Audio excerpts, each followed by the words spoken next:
There we go. There we go. So what's up, man? How are you doing today? Doing good, man. What about you?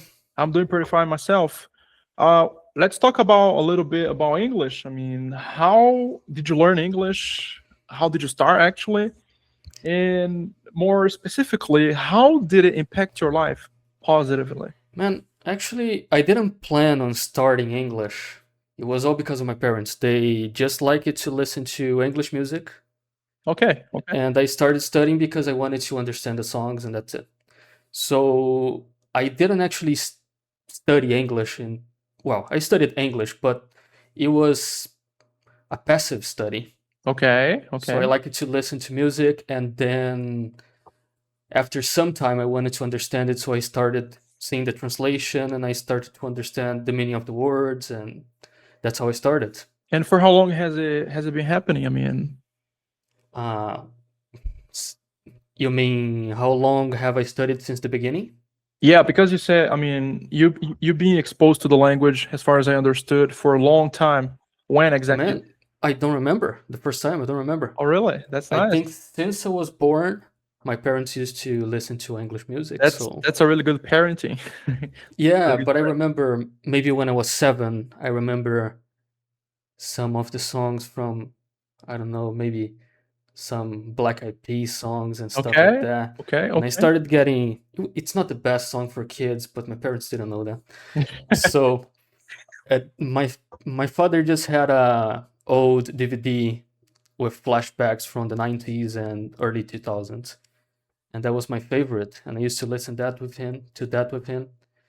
And it was how I started. Okay.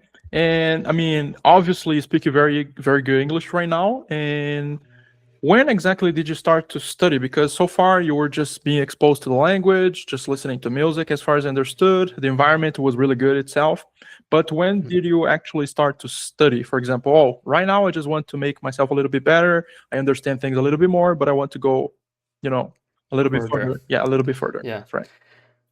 I believe around 12 or 13, so that's actually 13 to 12 years ago, yeah. Really young age. Yeah, I didn't study correctly. Let's say I didn't know how to study, and I had my high school teacher and my elementary school teacher. Yeah, and I learned a little bit of stuff, but I was not a good student when I was 12, so English was a little bit difficult for me. And my aunt actually taught me a little bit. I was like, oh, okay, this verb to be is not so hard after my aunt taught me. I was like, oh, I need to start understanding better, and that's where it all started. I wonder something. You talked about your parents. They enjoying English music and stuff like that, as far as I understood. But did they actually speak English with you, or what? No, man. My parents don't know any English. Oh, okay. They just like international music. It was not only English. They used to listen to some. It was a mix. Okay. Yeah, a little bit of Italian as well. All right. Wow. So stuff like that. Never heard Brazilian music at home. Okay. So if you ask me who is this guy, probably I don't know. I just know the most famous ones from my parents' time, like Legião Urbana and stuff like that. Okay, the classic ones. So yeah, I started by myself. It was a long journey. I think if I knew how to study, I wouldn't have taken that long to learn how to speak properly. Did you play a lot of video games growing up? And oh yeah, a lot of video games, man, all the time. Yeah, because I know a lot of people they enjoy playing video games, and they're not necessarily studying the language when they're playing, but I mean, especially if you're playing, I don't know, some kind of RPG, people just get so much content from those games, so they can just improve themselves quicker, Well, and when we were teenagers, I think until 2014 or something like that, games didn't have the Portuguese subtitles, Yeah, that's right. So if you wanted to finish the game, sometimes you needed to, what is that word? What they want me to do? I don't know. And I remember a lot of games I never finished until I was already an adult. Okay. Because I didn't know how to proceed in the game, and I didn't have a dictionary. What should I do? Yeah, what should I do? And yeah. So yeah, I learned a lot. I mean, apart from that, and apart from the studies themselves, what other things did you do to improve your English? I mean, watching videos. Yeah, but did you have any friends? I mean, from abroad or? Man, just my first friend from abroad was like 6 years ago. Actually, I remember when I was a kid, maybe 10 or 11, something like that. My uncle, he took me to a cafe here close to my place. And he used to like this guy. He's called Scott, and he's my friend now. But he's an American, Native American, that got married with a Brazilian woman, and he lives here in my small town. Oh, that's nice. Yeah. He opened up this cafe to get to know more of the people in town. And after some time, he started teaching English here, but he didn't know a lot of Portuguese, so he could only teach English to people who already spoke a little bit of English. And first time I tried to have classes with him was 2014, and I could not speak English. A while ago. Yeah, and I was like, I'll try, and then I'll come back. I'll learn, and then I'll come back. It took me 6 years to find this guy again. Oh, okay. Because he stopped giving class at the school that I met him the first time, and I found him in 2020. Wow, after a long time. Did he still remember you? Not so well, because I was just a small kid. Okay, yeah, makes sense. So no, but after some time we became friends, and now I go to his house every Sunday or every Saturday. Well, that's a really good experience, I think. I mean, having someone, close to you that you can actually speak the language, not only online, Yeah, that's true. It is very cool, and we just share a coffee. Does he speak Portuguese now? What do you think? Man, I heard him speaking Portuguese sometimes. He can survive. Okay. Like, I went with him to an acai shop, and he was trying to talk to the lady, but I had to translate the last time, so... Okay. And tell us something. Have you been abroad, I mean, to an English-speaking country before, where you had to use the English to communicate? Not actually, man. Never traveled to the US or any other country like that. The only place I've been to is Uruguay. Okay. South America? But I have worked for an American company. Oh, really? Tell us a little bit about that. I mean... Well, I have worked for an American company in Texas, digital work. What kind of digital work? Well, I'll explain that, but it's a little bit complicated. So, the only requirement was being able to speak English fluently, and it was better if you look like an American sometimes. You do look like an American sometimes, I think. Yeah, maybe sometimes. Yeah. But it was just to answer calls. Okay. And they would pay me like it was something close to $300 a week. Wow, that's a good money, I think. So it was a good money just for speaking English. Yeah, that's a good money. It was 280. It was around 1,400 reais a week. And tell us, I mean, how did you feel first time when you first had to, reach to this job? And it's a job. It's not just talking to a dude, So you got to make sure you're making things right. Were you confident about yourself, about your skills? No, I was not. I was actually kind of anxious. Wow. I'm gonna tell you something. I was very shy guy when I was in high school. Okay. I was extremely shy, and I wouldn't talk to people a lot. And this American guy, now my friend, was the one who helped me to overcome this problem I had, this fear I had. So, nowadays I consider myself a little bit more of an extrovert. Not that much, but... Okay. And I was just courageous, and I went for it, and that's what it is. You went all in? All in, yeah. Okay. And I worked for this company for 10 months. Wow, long time, man. Yeah, it was 15 hours a day, man. I bet it was a really good experience. It was, because I could talk to people from all around the US. I could get a lot of different accents. Actually, I could talk to some Indians and Chinese that were in the USA as well. Which accent did you find it the hardest? to understand? At first, it was the Chinese, but not because it's actually not because their accent is bad. It's because their English was really bad, actually. Okay.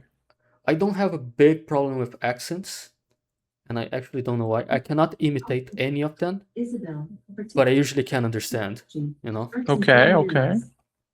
But it was an extremely nice experience, and I loved it. But it was a lot of... So your work were basically what, supporting people, like desk help, or can you tell us a little bit about that? I mean, I want you to tell us more specifically how English was important in this process of the work, you were doing at the time. It was actually it's like a call center, actually. Okay. I had to sell a service or a product, so that was the idea. And I always liked selling, so that I learned a lot of stuff through that. And it was a little bit of a problem in the beginning because this company I worked for, it was partnered with a lot of other companies throughout the US. So I had to learn about carpet cleaning, vacuum cleaning, garage door services. Yeah. What else? Insulation. I didn't know anything about the insulation. What else? I think you got to learn a lot of, focused vocabulary. Yeah, a lot of focused vocabulary. Some of it I already forgot because, we don't use that, especially for insulation. Yeah, I mean, that's just amazing because you not only had to speak English and communicate in another language, which is not yours, but also had to, sell something in this language. Yeah, man, it was very cool. And I have to say that I was one of the best. Okay, that's nice. That's nice. I have to say, I don't want to brag myself about it. Give the props to yourself, man. That's okay. But I was actually very good at it, and I liked it. That's nice. That's nice. And did you have any other, experiences, with English, using English as a tool? Man, other than this job? I always wanted to teach English. Okay. So when I got out of that job, it was with this idea to get back teaching English. Because I had some months of experience teaching before that. And I got the job out of necessity. I needed the money. All right. At the time. All right. And, it's kind of weird. Some things are just supposed to happen. How so? Because I needed the money, and I knew I needed the money. And I didn't look for this job. Someone just sent me a message. Yeah. It came to you, okay. Do you want to try this job? It pays this, and that. I was like, why not? Let's give it a try. It's English as well. Let's give it a try. And yeah, I think my English got way better at that time. Yeah, it was. You talk kids or teenagers, adults? Usually adults. I got some prank calls from kids and teenagers, but usually adults. Okay. Yeah, it was. I learned some slangs that I don't even remember anymore. There's a slang for marijuana in California that I'm trying to remember for some days already, and I don't remember what it is. Well, for marijuana, I wonder what is that. Man, I had some very interesting calls, and I remember I called. Actually, a girl called me one day saying that she moved to a new apartment in California. I don't remember the area, but she just told me the name of the apartment and the number of the apartment, my bad. And she said, "It's funny, isn't it?" And I was like, "Yeah, funny." And you don't know why it's funny, right? I was, "No, sorry, I'm not from Cali." And she was, "Oh, it's because this number refers to marijuana here in California." Which number? Why? Which number was it? Man, I don't remember. I'm trying to remember. Well, that's interesting. That number was a reference to the time and the number of the street where the teenagers used to gather for marijuana. Okay, that's very specific. Maybe 420. I'm not sure. I'll search for that 420.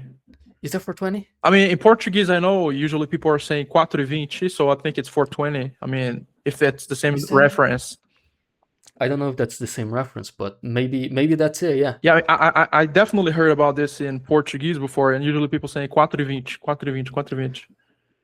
Never heard of that in Portuguese. Yeah, I mean, especially here in São Paulo. But I mean, when I was in high school, people were talking about these things. You can hear some song. You can listen to some songs, and people are just talking about that. But Does that come from the US? What? Sorry. Does that come from the US? I didn't know. Yeah, I mean, I bet so. Actually, that's what I was going to say. I didn't know where the reference was from, but I think it was from the US. Now that you're saying. Maybe it's 420. I'll check it up. Oh, cool. Okay. So that's a new thing. So 420 is like a nickname for marijuana. Yeah. Okay. Buying drugs and stuff like that. Yeah. All right. And what was the most challenging part about teaching English? I mean, how do you feel nowadays? Tell us a little bit about that. Most challenging part about teaching English. Yeah, not only about the teaching itself, but about dealing with people, because that's definitely a different environment. Before you were just making calls. Now I assume you're talking to people. You have to instruct them and stuff like that. Well, dealing with people when we are talking about students for me is way easier because I can kind of pick what students I want to have. Fortunately. Okay. So every student I have, I really, really like them. That's a really good advantage. Yeah, and I have a really fun conversation with all of them. So that's something I really love about my job. I can pick the student. That's very good. That's really amazing, isn't it? Yeah, there were some students I refused in the past. I hope you don't hear this, but yeah. Do you wanna even tell us why? Man. That's okay if you don't want to talk about that. That's all right. Just being rude sometimes is not so cool. Of course. When sometimes I feel that the person doesn't really want to study English, And I had one student one time, the first class, I just asked, why you're here, why you want to learn English, so that just a warm up. And she said, well, the only reason I'm here for is because my mom told so. And I just thought to myself, wow, that's definitely going to be a really, really hard project, to go with. Well, maybe you can change this guy's mind, making like English, but okay. But I don't know if that's worth it. Yeah, I mean, that's not an easy task, actually. I don't know if it's worth it, as you said, because that's a lot of work, man. Come on. Of course, if you want to teach the English, I mean, I'm teaching English as well, most focused on Turkish at the time, as you know. And usually I like to teach people when they are already mind open. I mean, they're just coming because they actually want to learn. You don't have to force them to learn. It's way easier to work. Not only for us, actually. I'm not talking about the teacher perspective. I'm talking about the student's perspective. If the student is willing to learn the language, it's much easier. But if there's a lot of barriers and a lot of oh, I don't know about that, I'm not so sure, it's gonna be a really hard process. Yeah, and learning a language is actually a tough process. Yep. It can be easier if you know the methodology and everything. I would say actually it's not tough. Just let me correct you there. I mean, if I might. Go on. I would say it's a little bit tricky. You're right. Yeah, tricky. Not necessarily hard. It's only hard if you don't know what you're doing, actually, I think.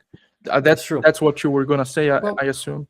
What I meant by tough is it takes a little bit of time. Yeah, definitely. For sure. Yeah, you have to be patient. Yeah, you didn't learn how to speak Portuguese as fast as you want to learn English. Yeah, definitely not. Yeah, so come on. Definitely not. Okay. Yeah. So tell us a little bit more. I mean, so how you're still teaching right now, the projects you're working on, what you're focusing on actually, because you say you're picking up the students. If someone is coming to learn English with you, for example, Marcus. Well, my focus is on conversation. So I always focus on making people do what's the most important in English talking. So you're talking about customized lessons, like particular lessons. Exactly. Private lessons, to be more specifically. Exactly. Usually I do private lessons. I am starting to do group classes now. Oh, that's good. But most of my students are private lessons, yeah. That's good. And how's the approach? I mean, you focus specifically on teaching how to communicate. And how do you deal with grammar? Because a lot of people, they don't start learning English because they think of the grammar and, the pronunciation. How do you deal with those things? I think it's important to know the structure, and that's okay. But after this structure, just try some dialogues, try to do some shadowing, try to understand, practice your listening with dialogues, and try to communicate. That's the most important thing. Don't stick to grammar rules all the time. They're gonna fuck your brain a little bit. Definitely. I didn't want to use fuck your brain, but that's true. Right. That's right. We're free. There's freedom of speech here. Yeah, I have some students who like to know grammar rules, but they can't communicate. But I think some people that are more logic, they like to know why things happen. It's not cool all the time. But myself, I also like grammar rules. I just don't think everybody should know them. Yeah, you mentioned something really specific now. Usually, as I said before, I'm teaching Turkish most of the times. And Turkish grammar is not that hard, to be honest, but it's a little bit different. It's not as the same as English or Portuguese. So what I tell to my students is, you don't have to know the grammar at first. I do have to know the grammar because I'm teaching you the language. So I should be ready for the questions you're gonna ask me. You should focus on the structures, on the very common vocabulary you're gonna use on your daily basis, not necessarily about the grammar, especially in the beginning, because if you focus too much on grammar, you're gonna face too much things that you don't know, and you will get a lot of questions, and eventually it can discourage you of learning the language. So that's a problem. I think people, they should definitely learn the grammar, but on context. For sure. Yeah. Practicing dialogue, stuff like that. Yeah, especially on things that are important for them. Well, yeah, things you're actually gonna use. Yeah, because a lot of people I see all the time, they're learning things that, for example, they're not going to travel anytime soon, but they're learning vocabulary about, airport and, how to check in, check out in a hotel and stuff like that. But they're not going to be on those environments anytime soon. So why are they learning something that's going to be, much more useful on their life? Mm-hmm. It's better to learn to have some basic conversation. And actually, nowadays, you can have basic conversations with people online. Definitely. So I didn't have money for a private teacher at the time, but I had video games. So I played online video games with a VPN, and I played with people from the USA. I mean, be honest. We talked about that already, but do you really think it's possible to learn, by playing video games? I mean, it is. Really Actually, learn English. It's possible to really learn, but not only video games, you also have to practice your conversation. Because those are different skills. Maybe you can understand English pretty well, and your listening is very good. Yeah. But communication is like another muscle. Yeah, you got to practice. Exercise, you cannot, learn how to swim without getting in the water. You got to get yourself in the water. Yeah.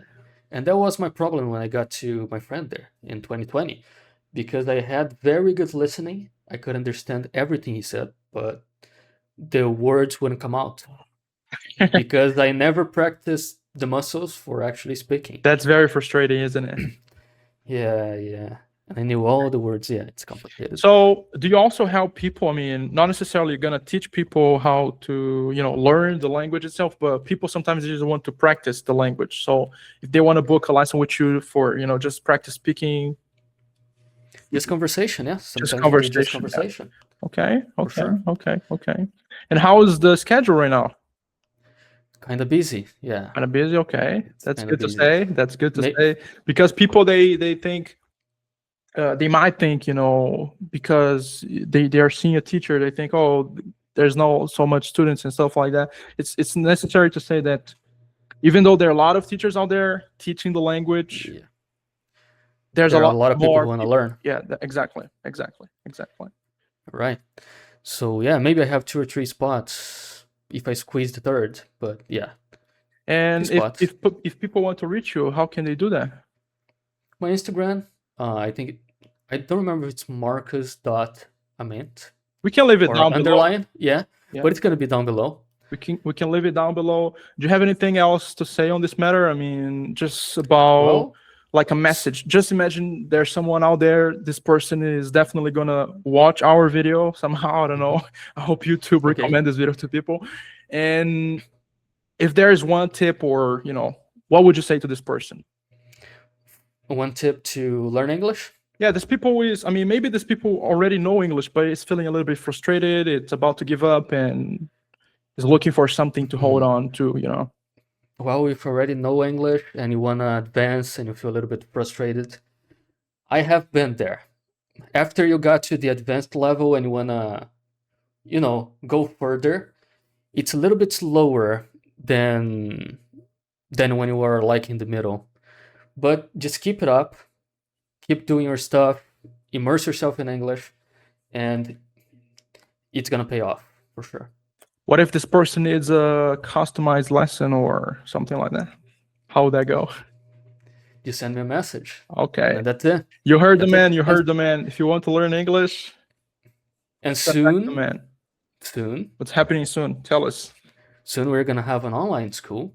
And you can join. Is that so? You can join us in this adventure, man. Come on. Yeah, there's so much to come. I'm actually really excited that you mentioned that, because that's actually a big ass project. A lot of things coming out of those out of this project, I'm sure, and people are gonna really love it. I'm not exaggerating here. I think people are really gonna love it. I'm sure of that, and they're gonna hear a lot from us soon. Definitely. Okay, that's nice. Marcus, it was good talking to you, man. Hope we can have any time soon to bring more content to people, Awesome, man. I'll be glad to. It was good to see you, man. Take care of yourself. Take care, man.